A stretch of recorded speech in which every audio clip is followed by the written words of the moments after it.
Shalom GTCC. Shalom. Puji nama Tuhan. Kita memasuki pertengahan bulan, di bulan Mei. Tidak terasa kita sudah hampir setengah tahun Bapak Ibu. Kita bersyukur oleh karena Tuhan luar biasa baik dalam hidup kita. Baik, hari ini kita belajar tentang satu bagian firman Tuhan yang saya beri judul Time to Stop Running. Time to Stop Running. Saat berhenti berlari. Ada begitu banyak hal yang coba untuk kita hindari. Penyakit coba kita hindari, masalah-masalah yang berkaitan dengan perasaan atau hati yang mungkin terluka, kita kerap kali menghindari, berlari, kemudian kita berpikir bahwa waktu akan memberikan kesembuhan kepada kita. Ada begitu banyak hal-hal dalam hidup kita yang menyakitkan, kita harus akui itu. Tantangan demi tantangan kita hadapi, benar. Kesulitan-kesulitan tidak akan pernah undur dari hidup kita, dan memang itulah fakta hidup. Tetapi ada banyak orang pada waktu menghadapi sesuatu, mereka menghindar, mereka berlari, mereka berpikir bahwa ini belum saat yang tepat untuk kita menghadapinya. Sehingga kita berdoa bahwa waktu akan menyembuhkan kita. Dalam satu hal mungkin itu bisa benar, tetapi dalam banyak hal itu tidak pernah menjadi solusi. Kita harus mencari solusi apa kata firman Tuhan terhadap segala sesuatu yang kita alami. Melarikan diri dari satu persoalan bukanlah sikap yang benar yang Tuhan ajarkan. Itu sebabnya ada 3 tipikal orang pada waktu dia menghadapi satu tantangan yang besar dalam hidupnya.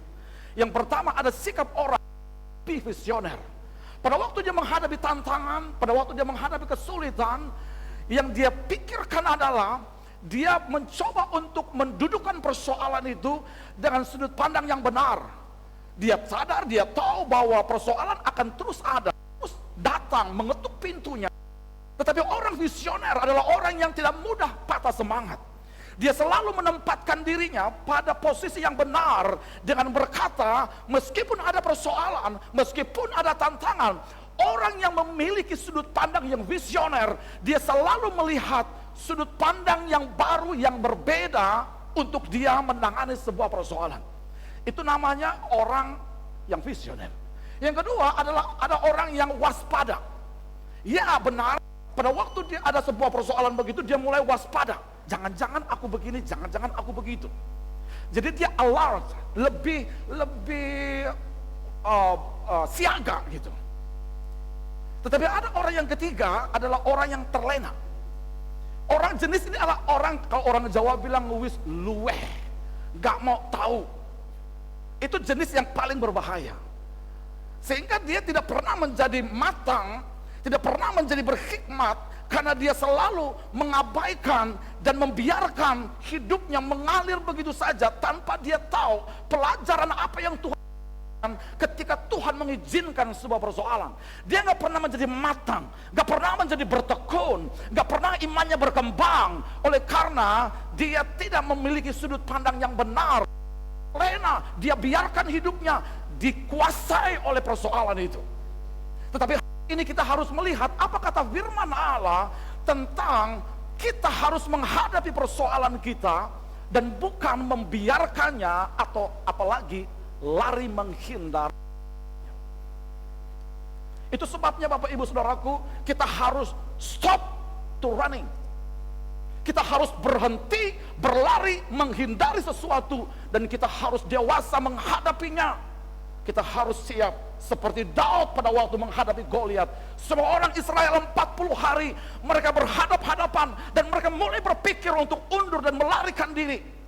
Tetapi butuh orang seperti Daud yang punya kematangan rohani menghadapi itu, meskipun dia tidak punya pengalaman yang cukup untuk berperang, tetapi bersama dengan Tuhan dia cakap, dia mampu, dia bisa melakukan perkara-perkara yang dahsyat. Amin.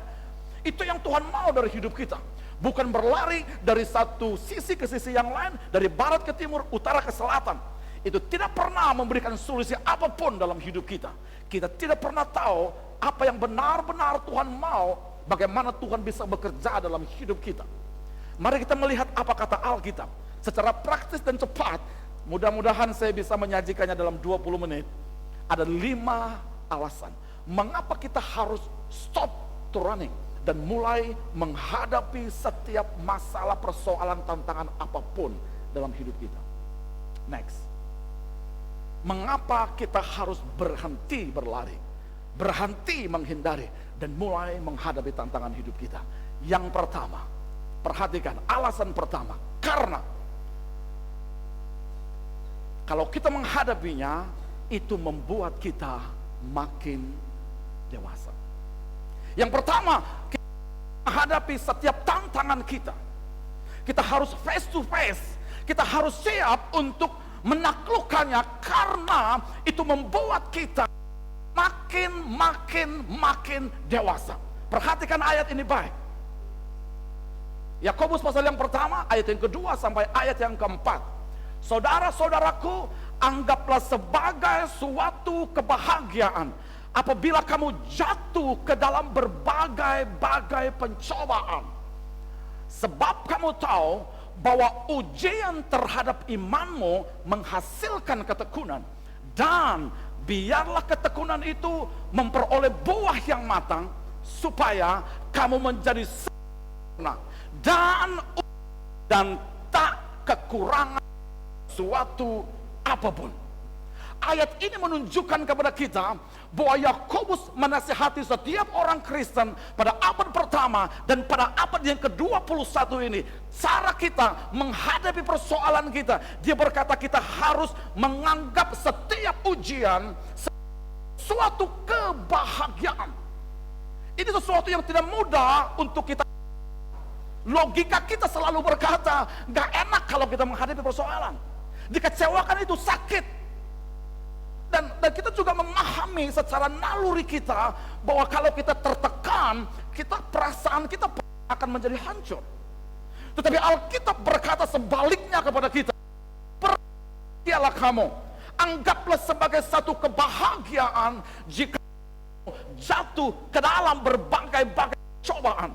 Digunakan kata jamak berbagai-bagai, menunjukkan kepada kita ada begitu banyak variasi persoalan. Ada persoalan keluarga, keuangan, pendidikan, nilai, tesis, skripsi, disertasi, pasangan hidup, pacar yang tidak setia, yang mak comblang. Mungkin saya pernah yang mak comblang beberapa, tetapi setelah itu tidak. Bapak Ibu ya, enggak persoalan. Masalah kita kadang-kadang tidak bisa kita prediksikan hari ini apa, minggu depan apa, bulan depan apa. Dia berkata, kita harus melihat seluruh persoalan itu dan melihat mereka dengan perasaan bahagia. Bagaimana itu bisa? Sulit sekali. Tetapi Alkitab berkata, kita harus melakukan satu analisa. Mengapa saya harus berbahagia? Karena, ini penting. Mengapa saya harus bergembira? Karena semua persoalan itu dibawa, dilemparkan, diizinkan dalam hidup kita supaya dia menghasilkan sesuatu yang luar biasa dalam hidup kita. Namanya adalah kedewasaan. Itu sebabnya dia berkata supaya kamu menjadi sempurna. Kata itu menekankan supaya kita menjadi matang, supaya kita menjadi sempurna, menjadi dewasa. Kita utuh. Artinya bahwa apapun yang kita alami, kita gak satu waktu ya kita mewek-mewek, kemudian satu waktu kita kuat dan segala macam, tapi kita utuh. Caranya adalah persoalan itu rupanya diizinkan berfungsi di dalam tangan Tuhan untuk membuat kita semakin dewasa. Kalau kita melihat ujung dari apa yang Tuhan maksudkan adalah kedewasaan rohani, saya percaya Tuhan terus izinkan, Tuhan terus biarkan, supaya yang terpenting adalah bukan engkau lepas dari persoalan, tetapi yang terpenting Tuhan membangun hidup rohanimu menjadi semakin. Itu yang Tuhan maksudkan. Itu sebabnya jangan menghindar, karena menghindar akan membuat kita tidak punya kesempatan mengatasi. Kita tidak punya hikmat dari Tuhan. Kita tidak punya cara terbaik menghadapi persoalan ini. Karena pengalaman kita hari ini akan akan menjadi tabungan kita menghadapi persoalan ke depan yang akan datang juga dalam hidup kita. Tuhan menaruh pelajaran-pelajaran dalam setiap tantangan, ujian yang Ia izinkan. Tuhan membiarkan itu semua agar Ia melihat kita semakin hari semakin maju, semakin dewasa, semakin matang di dalam Tuhan. Tuhan jauh lebih peduli tentang kehidupan spiritual yang matang. Karakter kita yang matang itu yang jauh lebih penting. Jauh lebih penting. Itu sebabnya stop. Ini waktu kita untuk berhenti berlari. Hadapi itu semua. Hadapi. Ada seorang ibu yang baru-baru ini saya menonton satu tayangan, satu persidangan di Amerika. Ada seorang ibu yang mempunyai satu anak sematawayang, anak gadis yang cantik sekali. Ini true story. Satu waktu dia pergi ke pasar, kemudian entah bagaimana ada seorang preman lah kalau di kita ya, ada seorang preman yang sedang tidak normal. Dia baru mabuk, kemudian dia menyusuri pasar itu, kemudian dia cara membabi buta. Pada waktu ibu ini melihat preman tersebut dan dia sedang membabi buta, kemudian dia pegang anaknya, kemudian dia berlari menghindar. Tiba-tiba pada waktu dia mencoba berlari menghindar, anaknya tertembak di belakangnya, kemudian sekejap itu meninggal. Pada waktu dia meninggal, ibu ini hancur sehancur-hancurnya. Kemudian singkat cerita, sang pelaku itu kemudian ditangkap, kemudian jadi adili. Di pengadilan itu ditunjukkan bagaimana ibu itu mengekspresikan kehancurannya. Sejak malam itu dia tidak bisa tidur dengan normal. Dia selalu bermimpi yang buruk-buruk. Dia sakit hatinya itu nggak bisa digambarkan. Hancurnya itu nggak bisa digambarkan. Kemudian sejak itu bertahun-tahun lamanya dia benar-benar terbayang dengan anaknya yang kehilangan yang mendalam itu, dan hidupnya mulai tidak stabil. Dia nggak bisa berpikir secara baik, pekerjaannya dia tinggalkan, kemudian dia tidak bisa merawat dirinya, macam-macam.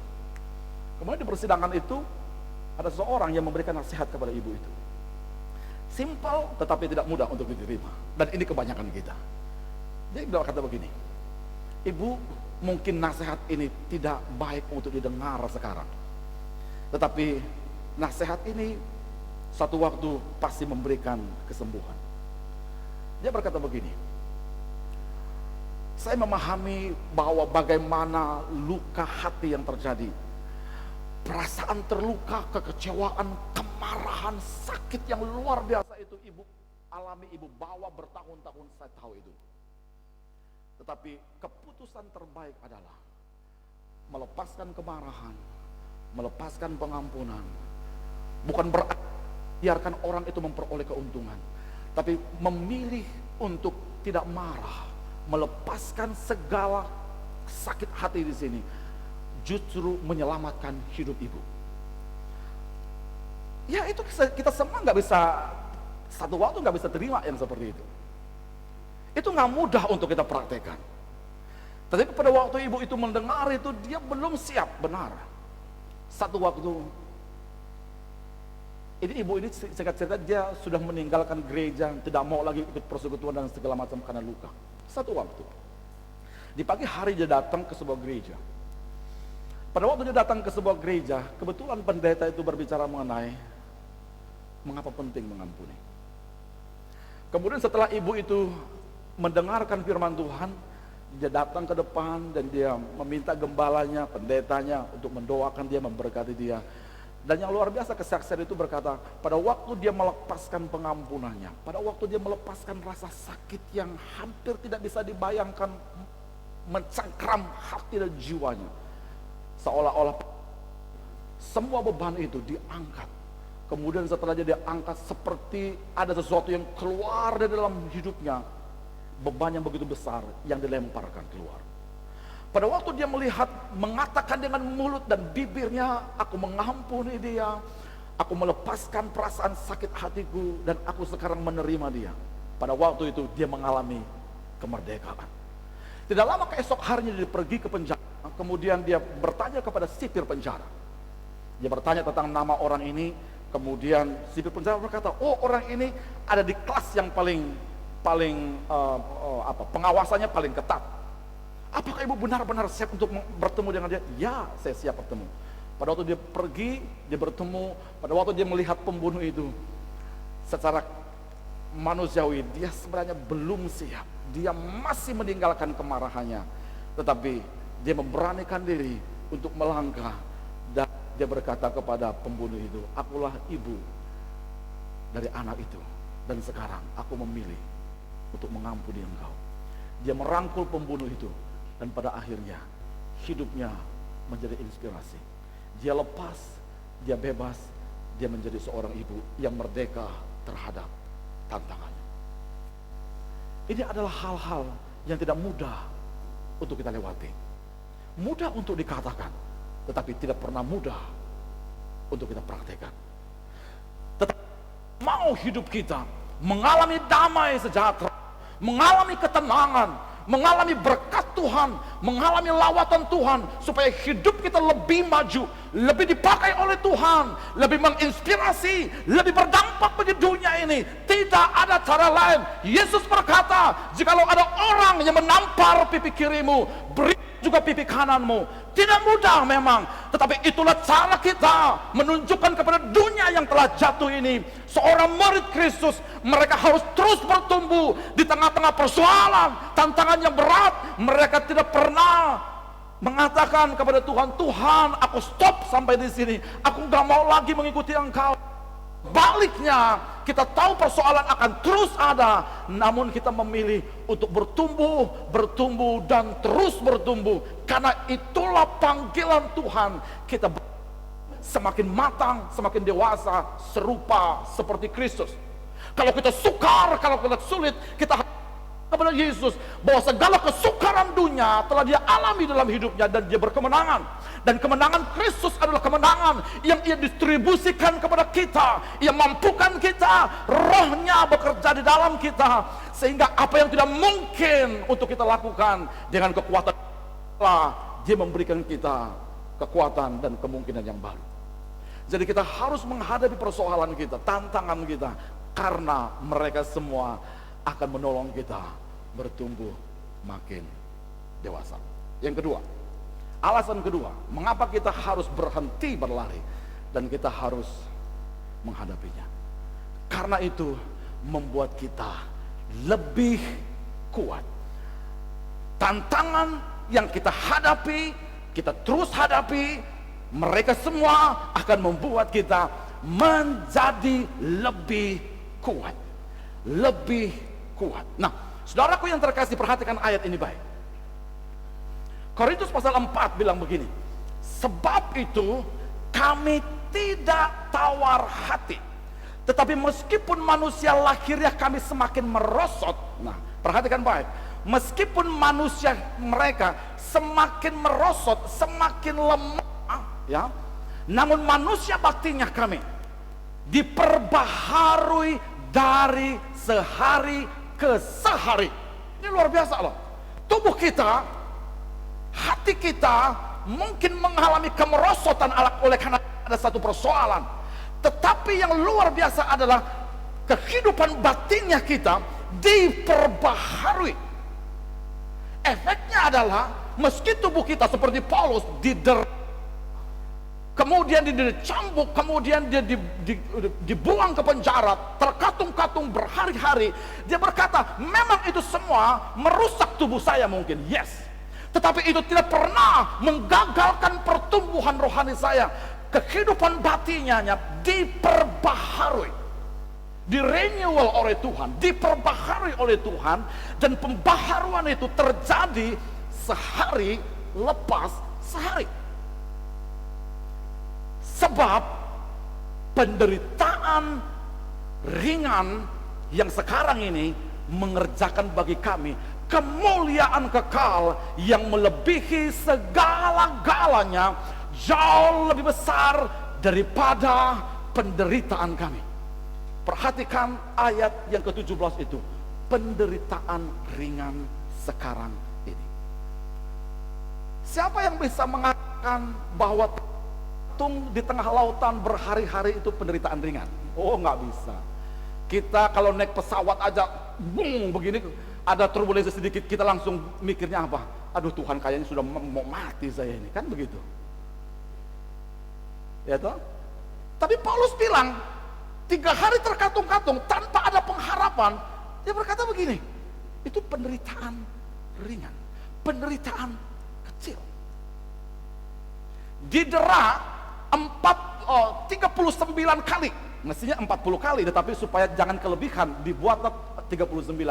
Didera, dicambuk 39 kali, dia masih berkata, wow, itu ringan sekali, murah banget. Nah, itulah saudara ya, murah banget, ringan banget. Mungkin itu yang paling tepat itu, ya toh.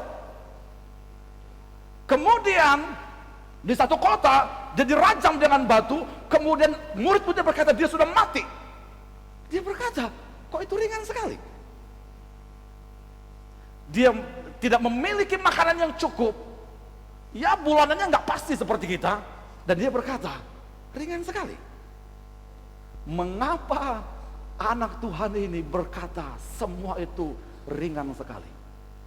Jadi jangan bikin persoalan, aduh ini persoalannya 1-2 hari, kemudian kita merasa seperti dunia sudah mau hancur, mau kiamat, sudah mau runtuh ini. Itu kita kelebihan kita itu. Tapi Paulus berkata ini ringan sekali. Berarti ada sudut pandang yang dipunyai oleh Paulus yang berbeda dari cara kita melihat setiap persoalan kita. Bisa nggak kita melihat persoalan itu dengan sudut pandang seperti Paulus? Bisa. Orang Israel itu kemungkinan kita banyak seperti itu. 12 orang diutus oleh Musa mengintai tanah Kanaan. 10 orang melihat kota-kota itu, melihat pasukan mereka dan mencoba untuk mendeskripsikan musuh-musuh mereka.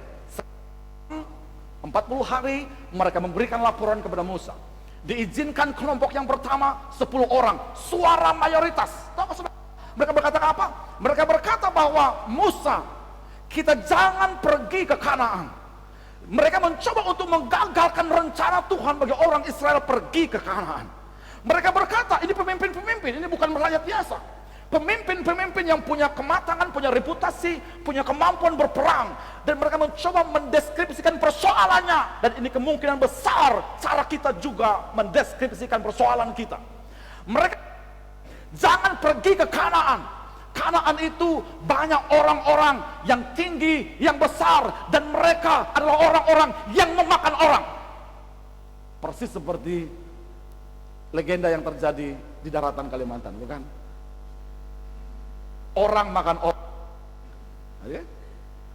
Jangan pergi ke sana. Raksasa-raksasanya tinggal di kota itu. Kotanya berkubu tinggi besar. Dan mereka berkata begini, kita tidak akan mungkin menang menghadapi mereka. Kalau itu adalah kata-kata kita hari ini, kita sedang melumpuhkan kuasa Tuhan dalam hidup kita, yang membuat kita tidak bisa mencapai kemenangan apapun dalam hidup kita. Kemudian muncul 2 orang suara yang minoritas, Yosua dan Kaleb. Mereka bilang begini, sudut pandang melihat satu fakta, kita bisa mendeskripsikannya dengan cara yang berbeda. Mereka dua berkata, ya benar, kota itu berkubu, orang-orangnya orang-orang besar, orang-orang hebat. Mereka punya persiapan yang cukup, dan nampaknya mereka cukup kuat untuk kita hadapi. Tapi ini, yang bersama dengan mereka sudah meninggalkan mereka. Yang bersama dengan kita adalah Allah yang hidup. Kita mampu menaklukkan kota itu. Kita bisa menang menghadapi mereka, bukan oleh karena kita kuat, bukan oleh karena persediaan militer kita jauh lebih daripada mereka, tetapi oleh karena Tuhan yang menciptakan semesta ini, Dia berada di pihak kita, dan kita pasti menang. Tahukah saudara, mayoritas orang Israel mendengarkan kata-kata 2 orang ini, semua bangsa itu, ribuan mereka ingin merajam, ingin menghancurkan 2 suara yang penuh dengan iman. Setelah itu Musa nangis, pemimpin. Dia nangis dan dia bilang gini sama Tuhan, Tuhan, kalau begini persoalannya, gini aja, ambillah nyawaku biar aku mati hari ini. Yang mau saya katakan kepada kita, pada waktu kita melihat adanya tantangan, ada dua pilihan. Satu, melihatnya dengan berkata terlalu berat, terlalu besar, ini nggak mungkin, mereka pasti akan menghancurkan saya. Pada satu sisi berkata, no, kita bisa, kita mampu, kita akan menaklukkannya karena Tuhan. Pilihannya hanya ada dua. Perhatikan baik. 10 orang itu, setelah mereka mengatakan begitu, namanya tidak pernah lagi dicatat dalam Alkitab, dan keturunannya digeser oleh Tuhan. Hanya 2 orang yang Allah izinkan masuk. 2 orang yang penuh iman, yang mereka punya sudut pandang. Mereka tidak melarikan diri dari menghadapi orang Kanaan. 2 orang itu berkata, bangsa Israel, ayo kita maju. Tuhan pasti bersama dengan kita. Tahukah saudara, 2 orang itu Tuhan buka pintu, diizinkan masuk ke tanah Kanaan. 10 orang itu bersama dengan segala keturunannya, Tuhan tidak izinkan masuk.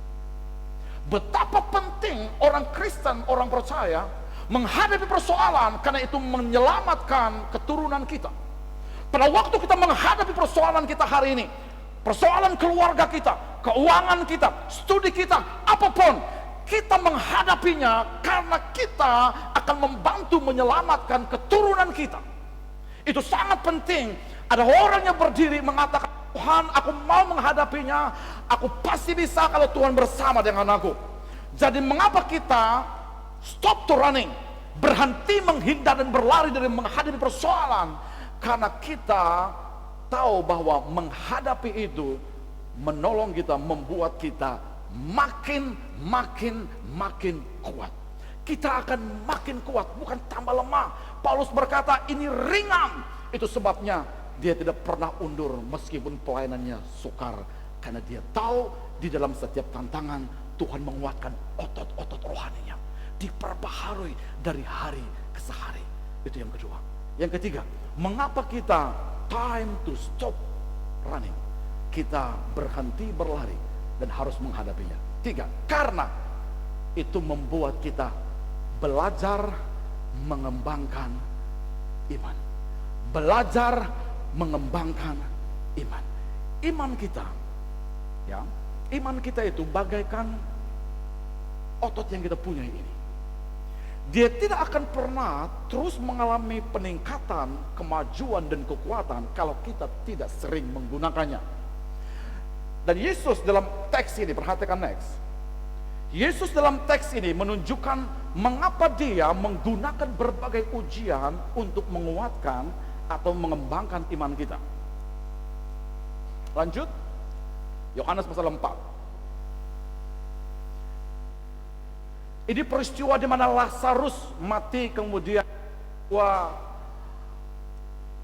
saudaranya meminta Yesus untuk datang. Ketika Yesus mendengar kabar itu, ia berkata, penyakit itu tidak akan membawa kematian, tetapi akan menyatakan kemuliaan Allah. Sebab oleh penyakit itu anak Allah akan dimuliakan. Perhatikan baik. Jadi Tuhan seringkali, kadang-kadang lebih banyak membiarkan ujian, supaya ujian itu memuliakan Allah.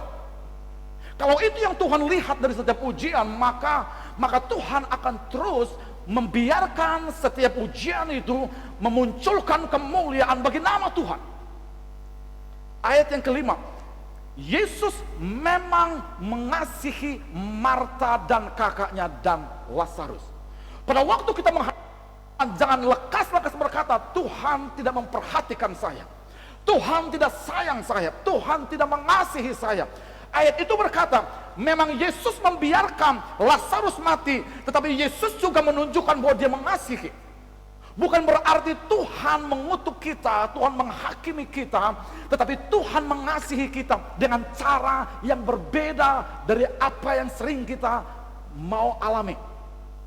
Kemudian ayat 15, tetapi syukurlah aku tidak hadir pada waktu itu, sebab demikian lebih baik bagi kamu. Nah ini dia, lebih baik bagi kamu. Kebaikannya bukan bagi Yesus, kebaikannya bukan bagi Tuhan, kebaikannya adalah bagi kita.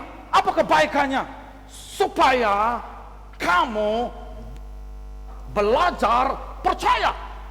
Percaya itu adalah area di mana kita terus belajar menjadi bertumbuh, menjadi lebih kuat, menjadi lebih dalam iman kita. Jadi tidak ada iman yang tiba-tiba kemudian dia terus matang. Iman itu dia terus bertumbuh berjalannya waktu, di mana kita menghadapi setiap kondisi dari keadaan yang berbeda dari satu masa ke masa yang lain. Dan Yesus berkata, dia memang sengaja karena dia tahu ini jauh lebih baik bagi kamu. Jauh lebih baik bagi kamu. Bisakah kita hari ini menggunakan sudut pandang Yesus ini dalam hidup kita? Tuhan, terima kasih atas persoalan apa yang Kau izinkan terjadi, karena apanya ini jauh lebih baik bagi aku. Supaya apa? Supaya kita dapat belajar percaya. Yang berikutnya, mengapa kita harus menghadapi setiap persoalan kita dan tidak lari? Karena itu membuat kita keluar dari pikiran stres. Membuat kita keluar dari pikiran stres. Pada waktu kita menyimpan, menumpuk setiap beban kita tanpa pernah menghadapinya, mereka akan menjadi bom waktu. Karena semuanya akan terus mereka berputar-putar dan mereka mencoba untuk mengambil perhatian kita, merebut perhatian kita. Masalah hari ini belum selesai, besok lagi ditumpuk, besok lagi, terus menerus seperti itu. Maka yang ada adalah kita penuh dalam tekanan. Baik ayat ini, Mazmur pasal 42 ayat 5 sampai 6. Mengapa engkau tertekan, hai jiwaku, dan gelisah di dalam diriku? Berharaplah kepada Allah, sebab aku akan bersyukur lagi kepadanya, penolongku dan Allahku. Jiwaku tertekan dalam diriku, sebab itu aku teringat kepadamu. Perhatikan baik. Jiwanya tertekan, hidupnya tertekan. Ini pengalaman Daud. Tetapi semua tekanan itu membawa dia untuk mengingat Allah. Seringkali tekanan itu kalau kita biarkan menciptakan kehidupan yang tidak normal.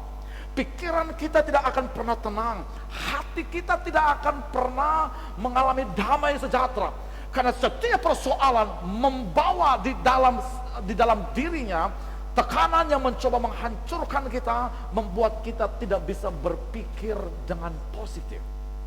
Tetapi Daud berkata, dia harus mengingatkan jiwanya. Mengapa engkau tertekan, hai jiwaku? Dia mengingatkan dirinya tentang sumber dari tekanannya. Mengapa engkau tertekan? Sekarang yang Daud mau adalah bukan membiarkan dia terus mengalami tekanan, pikirannya mengalami depresi. Tetapi dia berkata, sekarang waktunya untuk aku mengingat kepada Allah. Pikiran yang penuh dengan tekanan, dia sekarang harus menghadapi setiap tantangan itu dengan benar-benar memikirkan Tuhan yang mampu untuk menolong dia.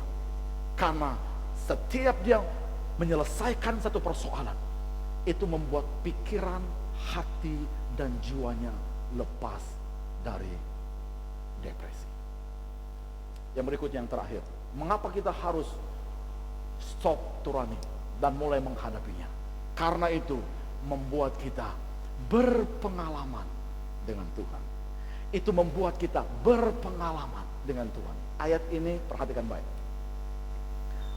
2 Korintus pasal 12. Dan supaya aku jangan meninggikan diri karena penyataan-penyataan yang luar biasa itu, maka aku diberi sesuatu duri di dalam diriku, yaitu seorang utusan iblis untuk mengocok aku, supaya aku jangan meninggikan diri. Tentang hal itu aku sudah 3 kali berseru kepada Tuhan supaya utusan iblis itu mundur daripadaku. Tuhan mencegah supaya kita jangan menjadi orang Kristen yang congkak, yang tinggi hati, yang berkata semuanya aku bisa.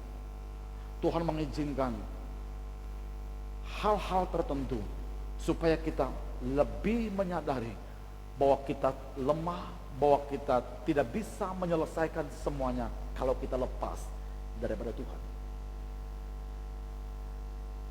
Bahkan Paulus berkata, aku sudah berdoa tentang itu 3 kali.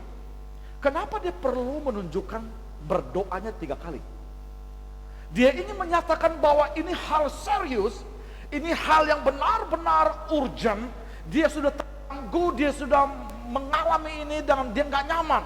Sekarang dia berdoa pertama kali dan dia berharap bahwa Tuhan mendengarkan doanya. Rupanya doa Paulus, rasul yang sedemikian rupa pun, dia pernah tidak mendapat jawaban doa. Dia berdoa kedua kali, Tuhan tidak menjawabnya. Dia berdoa ketiga kali, Tuhan tidak menjawabnya. Dia ingin menunjukkan kepada kita, ada hal-hal yang Tuhan tidak jawab, tetapi tujuan Tuhan tidak menjawabnya adalah Tuhan ingin memberikan kepada kita kemajuan rohani yang penting. Apa itu? Supaya kita nggak sombong. Perhatikan ayat yang ke-9. Tetapi jawab Tuhan kepadaku. Setelah dia berdoa berkali-kali, Tuhan akhirnya menjawab. Cukuplah kasih karuniaku bagimu. Sebab justru dalam kelemahanlah kuasaku menjadi sempurna. Tuhan ingin menunjukkan kepada Paulus bahwa justru ketika engkau sedang menghadapi tantangan, di mana engkau terus-menerus menyadari ada persoalan-persoalan yang tidak pernah terselesaikan, itu kadang-kadang Tuhan pakai untuk menarik kita lebih dekat dengan Tuhan, menyadarkan kita untuk terus bergantung sama Tuhan, untuk terus melihat bahwa tidak ada hidup yang lolos dari yang namanya tantangan. Tetapi setiap tantangan pasti Tuhan berikan kepada kita kuasa penyertaannya. Dan kuasa penyertaan itu dia berkata, justru dalam keadaan lemah, semua kuasa Allah menjadi sempurna dalam hidup kita. Kalau kita ingin melihat tangan Tuhan bekerja dalam hidup kita, salah satu caranya adalah mengikut Tuhan, menghadapi persoalan tanpa berlari menghindarinya, namun kita berpengalaman dengan Tuhan. Kita lebih banyak berdoa, lebih banyak mengandalkan Tuhan, lebih banyak berpuasa, lebih banyak mendengarkan apa yang Tuhan mau dalam hidup kita. Karena persoalan membawa kita ke dalam hatinya Tuhan. Karena pada waktu kita mampu, itu saat dimana kita menyerah dan kita memanggil nama Tuhan. Tuhan, tolonglah aku.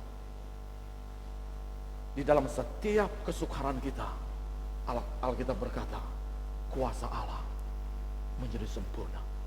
Dengan cara seperti apa kuasa Allah itu sempurna? Dengan cara pada waktu kita menghadapi persoalan tantangan kita, di saat itulah Tuhan mulai menyatakan kuasanya. Dia mulai intervensi, dia mulai menunjukkan kuasa, perlindungan, berkat Allah, kecukupan, pemeliharaan Tuhan pada waktu kita merasa kita tidak mampu. Time to stop running.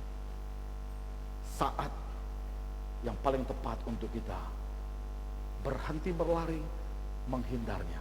Dan sekarang kita harus lebih memilih menghadapinya dengan kekuatan Tuhan. Mari kita bangkit berdiri, mari kita berdoa.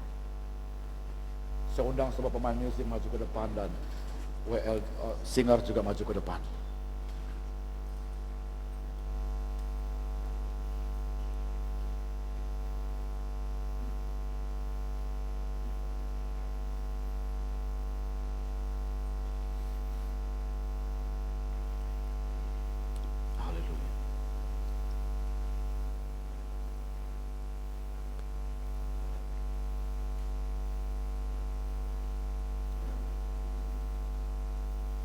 Jemaat yang dikasihi oleh Tuhan Yesus Kristus, ini saat untuk kita lebih merendahkan diri di hadapan Tuhan. Tanggung jawab kita bukan menghindari dari apa yang Tuhan mau kita hadapi. Mari seperti Daud. Dia tahu tantangannya tidak mudah, tetapi dia percaya ketika dia menghadapinya, itu adalah masa promosi Tuhan. Masa Tuhan mengangkat dia, mana Tuhan menempatkan dia di level yang baru. Bisakah kita melihat bahwa setiap persoalan kita adalah kesempatan bagi Tuhan mendewasakan, menguatkan, mengembangkan iman kita, melepaskan kita dari stres, dan juga membuat kita berpengalaman dengan Tuhan. Saya berdoa bagi setiap kita, apapun tantangan hari ini Tuhan izinkan dalam hidupmu. Mungkin mereka bukan berasal dari kuasa kegelapan, mungkin setan tidak ada di balik itu semua, tetapi kalau tangan Tuhan membiarkannya dan meletakkannya dalam hidupmu, Tuhan sudah tahu tujuan akhir dan Ia izinkan dalam hidup kita. Hari ini mari seperti Paulus berkata, penderitaan ringan yang sekarang kami hadapi mengerjakan bagi kami kemuliaan demi kemuliaan. Itu sebabnya mari menghadapi setiap tantangan kita dan bukan menghindar. Apa tantanganmu hari ini? Jikalau itu adalah pendidikanmu, jangan berkata, Tuhan, aku lepaskan semua, aku gak mampu, aku tidak bisa melewati ini. Tetapi bisakah kita hari ini memulai kembali membangkitkan iman kita dan berkata, Tuhan, Engkau mampukan aku. Aku ingin supaya tantangan ini aku bisa lewati. Dan pada waktu kita mengizinkan Tuhan intervensi begitu, maka Allah akan mengambil bagian. Dia akan menolong kita, katakan kuasa dan mujizat dalam hidup kita. Kalau kita hari-hari ini sedang menghadapi masalah keuangan, masalah yang paling baik atau sikap yang paling baik adalah bukan kita mengeluh, bukan kita tirkan, bukan kita mengabaikan untuk berdoa, untuk berpuasa, tetapi mungkin Tuhan ingin supaya kita lebih dekat, lebih percaya, lebih dalam. Hari ini Yesus berkata, marilah kepadaku, hai kamu yang letih lesu dan berbeban berat, aku akan berikan kelegaan kepadamu.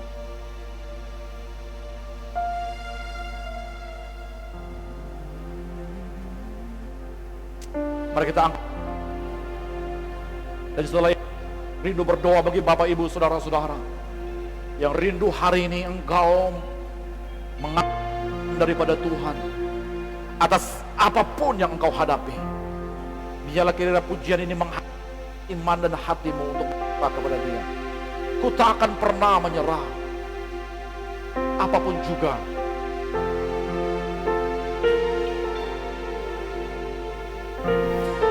Amin. Oh,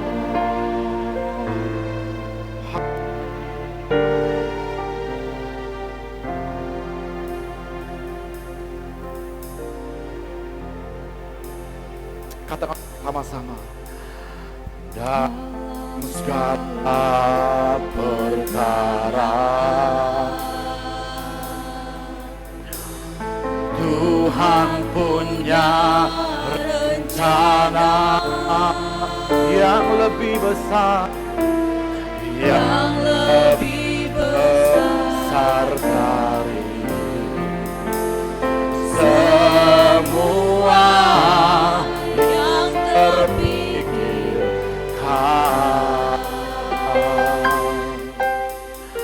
Apapun yang kau perbuat, tak ada maksud jahat, tak ada maksud jahat.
Setiap jemaat Tuhan yang mungkin hari ini engkau merindukan bagaimana Allah intervensi dalam hidupmu, tangan kanan saudara di dada, dan saya rindu berdoa bagi setiap kita.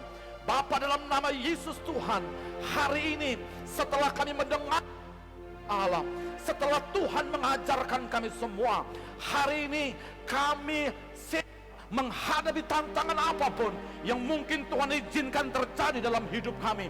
Mungkin itu adalah tantangan keuangan, tantangan keluarga, tantangan kesehatan, tantangan pendidikan, tantangan perkuliahan, tantangan kekawaan bentuknya.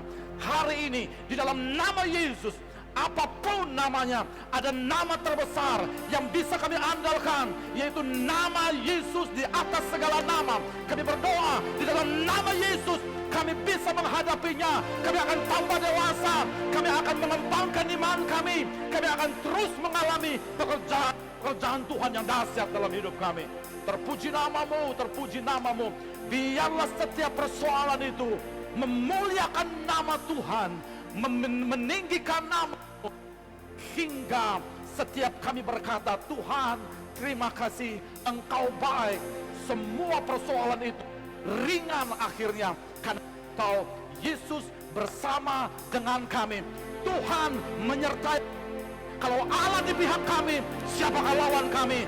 Bahkan Alkitab berkata, kami lebih dan oleh yang mengasihi kami. Haleluya, haleluya. Terpuji namamu, demi nama Yesus. Doa yang diberkati Tuhan bersama-sama katakan amin. Berikan nama Tuhan. Haleluya.